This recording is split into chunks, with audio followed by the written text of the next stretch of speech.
Halo semuanya, selamat pagi. Perkenalkan, nama saya Tri Ajeng Permata, seorang siswi yang sedang menempuh pendidikan di SMK Terpadu Ibadur Rahman yang berada di Kota Sukabumi, Jawa Barat. Hari ini, saya akan berbagi sebagian ilmu dari buku yang saya baca dengan judul In a Blue Moon karya Ilanatan. Saya memilih buku ini dikarenakan saya melihat kebanyakan Gen Z yang sering mengabaikan pentingnya komunikasi, terutama dalam komunikasi online dan obsesi Gen Z terhadap dunia maya.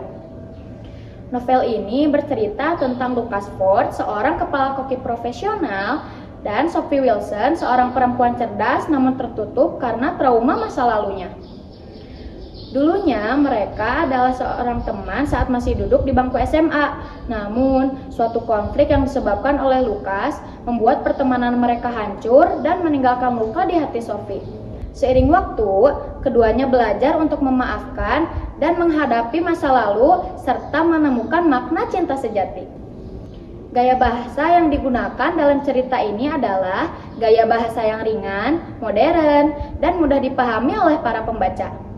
Pesan moral yang dapat kita ambil dari cerita ini adalah belajarlah memaafkan masa lalu agar kita bisa melangkah ke masa depan. Cinta sejati bukan hanya soal rasa, tapi juga keterbukaan dan komunikasi adalah kunci hubungan yang sehat.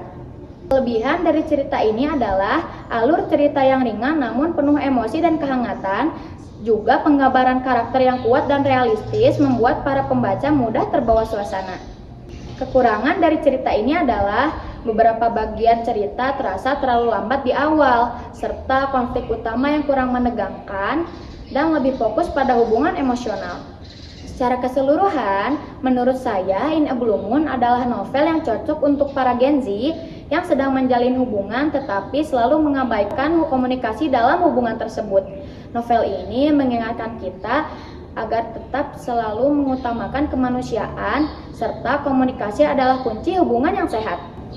Teman-teman Gen Z yang saya banggakan, di tengah derasnya arus digitalisasi, kisah In a Blue Moon mengajarkan kita betapa pentingnya kejujuran emosional dan komunikasi yang sehat. Di era media sosial, banyak orang hanya menampilkan sisi terbaik dirinya seolah semuanya sempurna. Padahal, seperti Sophie dan Lucas, manusia juga punya luka dan perjalanan yang tidak selalu indah. Dari perspektif literasi digital, novel ini mengingatkan kita agar selalu bijak dalam menafsirkan informasi, tidak cepat menilai seseorang hanya dari penampilan luar, serta komunikasi adalah kunci hubungan yang sehat. Dari perspektif literasi digital, novel ini mengingatkan kita agar tetap bijak dalam menafsirkan informasi, tidak menilai seseorang hanya dari penampilan luar, serta menggunakan dunia digital untuk menyebarkan empati dan bukan kebencian. Sebagai Gen Z, kita bisa belajar bahwa teknologi hanyalah alat. Nilai kemanusiaan tetap harus menjadi pusatnya. Lucas berani menghadapi masa lalunya. Begitu juga kita. Kita harus berani menghadapi kenyataan di balik layar, bukannya malah bersembunyi di balik akun anonim atau filter digital. Mari jadikan literasi digital bukan hanya sekadar kemampuan membaca atau menulis di internet, tetapi juga kemampuan memahami makna, menghargai privasi, serta membangun koneksi manusia yang sejati. Sekian ilmu yang dapat saya sampaikan, semoga bisa bermanfaat bagi kita semua ya.